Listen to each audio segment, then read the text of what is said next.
Welcome to Forecasting with Friends, everyone. I am your friend today. I'm meteorologist Allison Gargaro, and we have a lot to talk about. I mean, tropics is on the top of everyone's mind. So it's July 1st, and if you remember the beginning of the hurricane season, so the beginning of last month, things were quiet. Normally, well, I shouldn't say normally, but in recent years, we've been seeing named storms happen even before the start of the Atlantic hurricane season. That wasn't the case this year. But, we heard from the National Hurricane Center that this was going to be an above average and very busy year. And let me tell you, we are already starting to see that.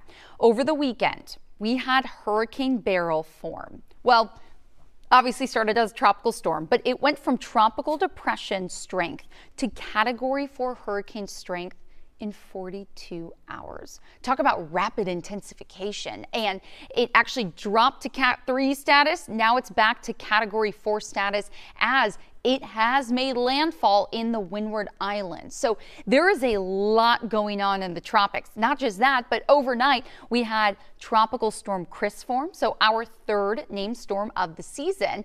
And from the time it became a tropical storm to the time it made landfall in Mexico, it was about 4 hours. So talk about a short span. And now tropical depression and honestly going to be fizzling out as we speak. Makes its way over land, really starts to tear apart the storm, and then it's just rain likely moving through Mexico City. And then there's another system on the back end. Now, I'm going to get to all the nitty gritty details a little bit later in the show, but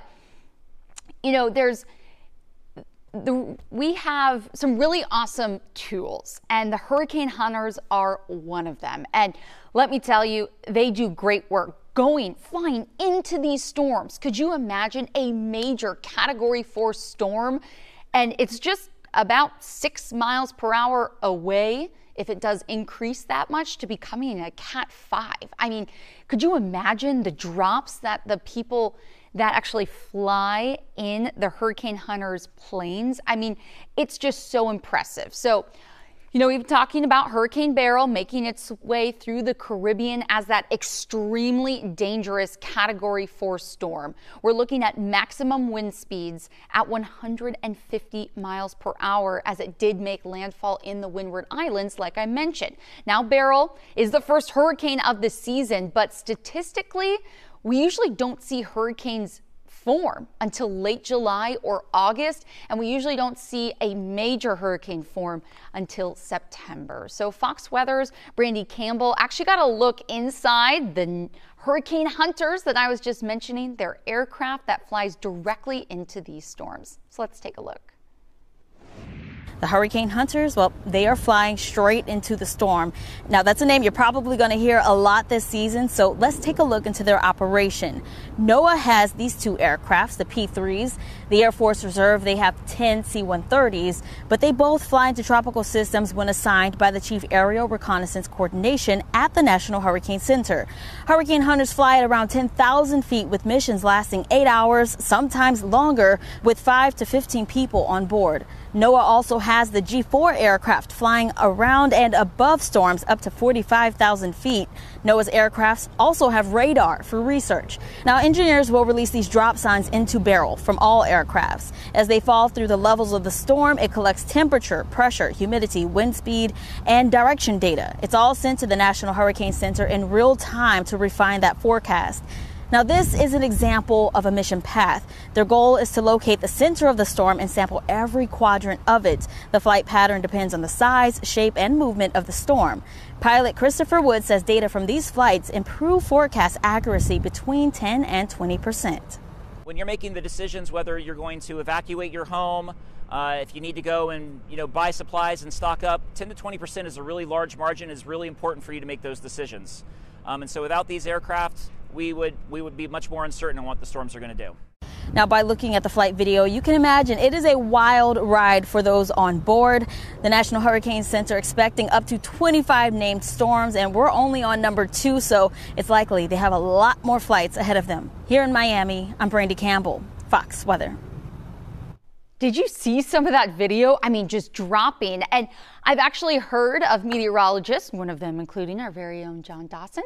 Maybe next time he's on Forecasting with Friends, he can give us his experience. But I mean, you think of turbulence just on a regular airplane. You know, you're flying to your Christmas vacation, whatever it is, and it drops. And you kind of grab, you know, your seat. And then you look around and everyone else is kind of like, okay. But no, this is just a handful of people that they actually have a job to do. Yeah, they have their headsets on, but they're looking at numbers, dropping drop-ons, you know, the whole deal. It's just so impressive. You know, I was even thinking, like, what if I got asked to go in one? Would I do it? I mean, I feel like you have to for the opportunity, but my stomach already kind of turns getting butterflies just thinking about it. But you know, they do such great work, and hopefully I can actually get some data, hopefully for you tomorrow morning, of some of the hurricane hunters going in.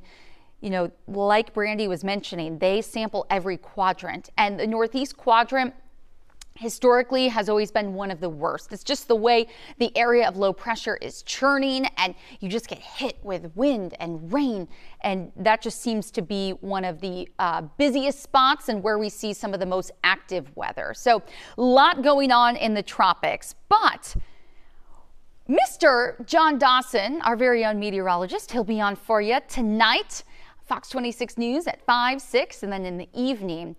He's a busy guy. So I wish I could take, like, you know, put the live view on my camera and go back to our little weather area that we have, like where our desks are. And he has so much gear. You know, he does a hurricane gear test once a week during hurricane season. And he got these giant boxes, I'm telling you, like the size of this table. And I was like, what is going on? Somebody was bringing them in, like Amazon driver or someone. And companies actually send him gear to test out and review to see if it's worth your hard-earned money to have for your hurricane kit. So what he's testing today, not the big box, that's probably going to be coming in the next few weeks, but he's testing a crank-powered flashlight and radio. Now, it's a classic emergency preparedness item, and JD shows us a little bit more of a modern version of one on today's hurricane gear test. Let's check it out. I like to see multifunctional tools and items in our hurricane supplies. A little redundancy can give you choices or backup options, and that's something that never hurts in an emergency situation. And so on today's hurricane gear test, we're going to be talking about portable power along with emergency lighting, but that's not the primary purpose of the Midland ER 310. Its main job is an emergency crank radio.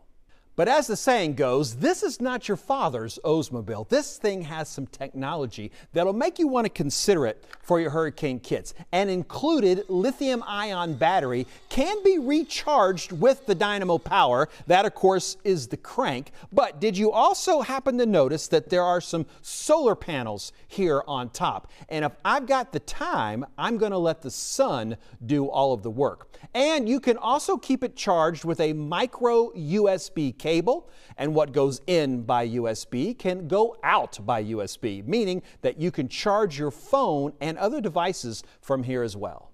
Let's talk about some features, starting with the radio. You can tune in AM and FM along with NOAA weather radio. And if you enable the weather alert function, a siren and flashing light will let you know when a weather alert has been received. And speaking of light, this LED flashlight has a low, a high, and an SOS setting. Now, you don't want to use this as your primary light source, but as I mentioned earlier, it's nice to have options when the lights go out. A unique feature is an ultrasonic dog whistle. It helps in search and rescue teams if they need to find you. Now, as humans, we can't hear anything, but I did test this on my dog, and it certainly got her attention. I'm giving the Midland Emergency Crank Radio a Cat 5 out of 5 on my Hurricane Kit Priority Scale. This is one of those items that still has a place in our emergency supplies. It will cost you around $70. What is your favorite feature of this device? Leave me a comment on my YouTube channel. Just search for meteorologist John Dawson. Thank you so much, JD. And a little funny story, went over to a friend's house over the weekend, and I looked out, and on their kitchen table, they have one of these, exactly the product that JD tested. maybe he got influenced by JD. But it was funny because the husband was like, oh yeah, we got to be prepared. And then my girlfriend was like, I don't know when we're going to use that, but you never know. And it's important to be prepared. And something like that, you crank it, you don't need to worry about keeping the extra batteries, because these things probably won't be lasting very long if you run out of power for a while. So always something good. And go check out all of the items that he has tested. It's really impressive, and some are really good that I think you might want for your very own hurricane kit. Now, right after this short break, we are talking all things 4th of July travel, and I have our very own forecast for us right here in Southeast Texas. We'll be right back in a few minutes. Fox 26 is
Fox 26 YouTube page. Like and subscribe today. A little change over time, and the weather is fine. And we hope the weather is fine for everybody on this 4th of July holiday. Unfortunately, it's not looking like that, especially north of us, across the Great Plains. Could be seeing the potential for some severe weather come the middle of the week. We know a lot of people are going to be traveling. It's the 4th of July. I think one of my absolute favorite holidays, so I'm looking forward to it. But tens of millions of Americans are gearing up for a long vacation on this coming week, and you might be one of them. Most of us will be driving, and Fox Weather's Katie Byrne has more from a highway rest stop in Pennsylvania. Let's see how it's looking. The 4th of July holiday is just around the corner, and this could be one for the record book. AAA is estimating about 71 million Americans will hit the rails, roads, and skies this year to celebrate the holiday. That's a 5% increase over last year. And for the first time, AAA is making estimates for the entire week, with schools out for the summer and many having the flexibility to work remotely. The trend that we've seen through AAA travel bookings is that people are extending their stays, but they're also spending more money when they're traveling. The majority of holiday travelers, some 60 million, are expected to drive to their destinations, but with wildfires burning out west, flooding in the Midwest, and storms on the East Coast, all those extra cars on the road could turn highways into parking lots. It's not so bad getting there. It's usually coming home. Maybe that's because we have less patience on the way home, but traffic is always miserable. Gas prices are also lower than last year, which could lure more people into road trips, making the traffic even worse. But some drivers are taking it in stride, saying it's all just a part of going on vacation. The traffic is something to deal with, but if you leave it a little early and adjust your time and your schedule, you can fit it in. And of course, travel experts say the best way to avoid those traffic jams is to hit the road early in the day or late at night, with 2 to 7 p.m. considered the worst time to start a road trip. At the Pennsylvania Welcome Center along I-95, Katie Byrne, Fox Weather. Thank you so much, Katie. And I think it's good to note, maybe people in Texas not necessarily going to be driving all the way to Pennsylvania or all the way to California, but hey, if you are, lucky you don't have to wait in all the security lines. That's something that I'm definitely not looking forward to. But I think folks here are wondering, okay, what's the weather going to be like? I know that all eyes are on the tropics, but the thing is, we don't really have to worry about that as we head into the 4th of July holiday. We are going to be looking at hot and humid weather. So right now, our forecast stands that it's likely going to be a rinse and repeat from what we were seeing, the last several days. You wake up, it's humid. You go outside, it's so hot that you can't spend too much time if you're not in the pool or any sort of body of water. So we are going to remain in the widespread upper 90s. Now, the National Weather Service doesn't necessarily issue, any heat advisories or excessive heat warnings likely this far out, as 4th of July is on Thursday, but I wouldn't be surprised if that's something that we see. So today we're looking at a heat advisory, but National Weather Service hinting, maybe we could be actually reaching that excessive heat warning criteria. So definitely going to be a possibility, but it's going to be hot. Each and every day we've been seeing a chance for storms. I have about 20% shot for you on Thursday. So what I'm hoping is that if there are any, that it actually would be clearing out by the time that we have any fireworks. That's kind of like the number one thing I think folks are like, it needs to be clear, because you wait all day for the fireworks show. And, if it's in a spot where there's a lot of people, it's hot, you're trying to, get your lemonade, whatever it is, and that makes it a little bit more difficult. But looking ahead, higher rain chances this week would be on Wednesday, but Thursday is the 4th, so it's just going to be hot and humid. We're likely going to see that into your Friday as well. 97 is going to be our high Thursday into Friday, but we will be watching Beryl in the potentially in the Gulf of Mexico by the time Saturday rolls around. So right now, it's not going to be directly impacting us, but it's always something that we'll be looking out for. So enjoy your 4th of July, just hot, humid, steamy. I got all those words for you. But for folks that are traveling, like I mentioned, to the Central Plains, we're talking like up toward Nebraska into Iowa. I've been looking at some of the forecast models there, and there's the potential for some severe thunderstorms, meaning the chance for strong wind gusts, even the potential for some tornadoes. So we even just talk about, travel in those areas, and folks maybe drive at night. I know we were talking with sweet Sally Mack this morning, and she's like, yeah, I like to actually drive at night so that the kiddos can be sleeping in the car. That's always good. So here's a look at that 4th of July forecast on Thursday. Mostly clear by 9 a.m., 86, 95 by noon, and then by 3 o'clock, we're looking at those temps right around 97 degrees. So it is going to be downright hot, downright humid. You know the deal. You got to find ways to cool off this summer, and my pool, the neighborhood pool, is always just jam-packed, crowded, the whole deal. And I want to let you know, we have a new friend, and I'm very excited. What's up? Ruben, is this Your first time on Forecasting with This Friends. is my first time on Forecasting Friends. Woohoo! Forecasting with Friends. It feels a lot like, in Saturday Night Live when they introduce the guests and you come sliding up at the last minute. And you don't have to wear pants. No. Which is the beauty of this. I'm wearing a sweater around my legs. Yes. There's no rules on Forecasting There's with no Friends. rules. So, are you cool? Yes, this feels so nice in here because we were out at Typhoon, Texas this morning. How was it? One of the Houston area's favorite water parks. And hot, very hot, but the water was nice and cold. They're doing a big fireworks celebration for the 4th. Okay. Extended hours. They're calling it Red, White, and Boom. Very cool. So that's cute, right? So that's going to be fun. I know, right? So if you get the season pass, pays for itself in 2 visits. Done. I'm saving you money, people. That's why we're here.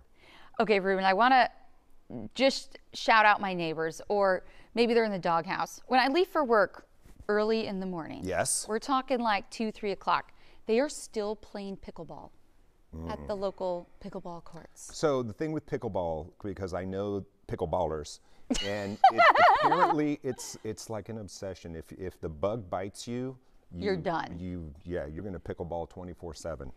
I mean, I've played pickleball and it is so much fun and I like to play, but it's a lot of fun. I'm not playing till 3 o'clock in the morning. It's a thing, and if it, it's good, wholesome fun. It's a little cardio. There's nothing wrong with it, Have you played? I have played. Okay. I have played. This is not going to be a shock to anyone, but I'm not the most athletic person on the planet. Really? No, kind of clumsy. Okay, but Ruben is musically talented, so that's what we need. I have a pedestrian understanding of the instrument, and we'll just leave it at that. But I don't buy that. But we're here to talk weather, aren't we? I mean, yeah. we're cool. We like to mix bring it in up. other things. But I mean, we've been talking tropics all morning long, I know. and scary. You've covered lots of hurricanes. I've covered lots of hurricanes. So where do they send you? They send me to the location that they tell everybody to evacuate. So that's where we go as reporters, in case you didn't know, where they tell everybody to go this way, we drive into the storm. So I'm usually in the studio, but what I've heard from folks that your socks just get soaked. Say goodbye to anything being dry. I've been out on the seawall. You open the door to the truck to get in, just that 10 seconds to get in the truck. It's raining sideways in the car. Jeez. Yeah, cameras go down, all sorts of nuttiness. And you're just trying to stay safe, but also telling folks this is why we wanted you to evacuate. Exactly. It's what we do, here in the business, and of course by letting everybody know what it's like and showing them the visual. They're like, okay, we did the right thing in getting out of there, because it's not. But yeah, so we've been doing it. I've been doing it a very long time, and my photographer Rodney Pearson and I, who we work together, we kind of know the spots to. The first thing you want to do is kind of like avoid any danger you can. Yes. Because there are, and a lot of folks will see those weather channels, yes. and the guy's in the middle of the street and he's being blown to the side.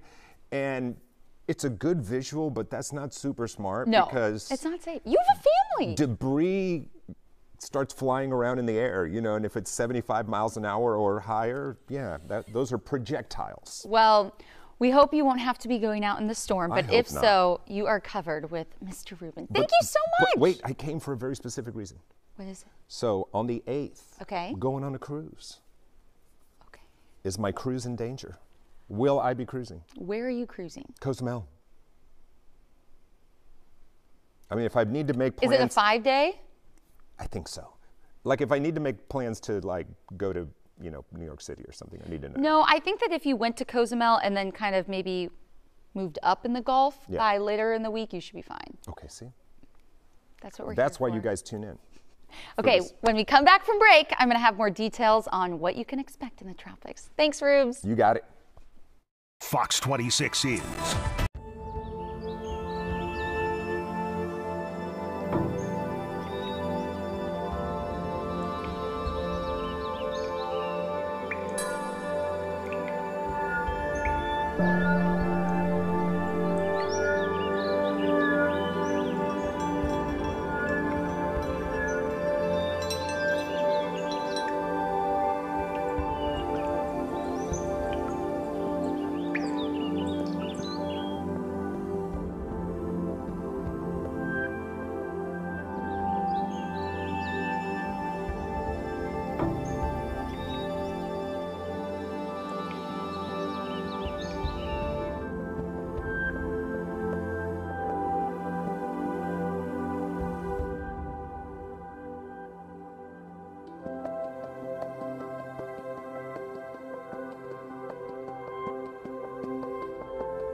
As promised, we're going to go through the tropical forecast. Here is Beryl, and it officially made landfall in the Windward Islands, I'd say about an hour ago. But take a look at just the span of how big this system is. It's expanding across the islands and then even into some other spots across the Caribbean. So it's important to note that we have seen maximum winds at 150 miles per hour. This is a top tier category 4 hurricane. It is going to be losing a bit of steam though as it makes its way toward the Yucatan Peninsula, but there you go, going to be making its way into the Gulf as we head into the start of this upcoming weekend. So our exclusive Fox model does a really good job at showing it just south of the island of Cuba there, but depending on how far north it gets with the Yucatan, that's just going to depend on where it makes its way into the Gulf.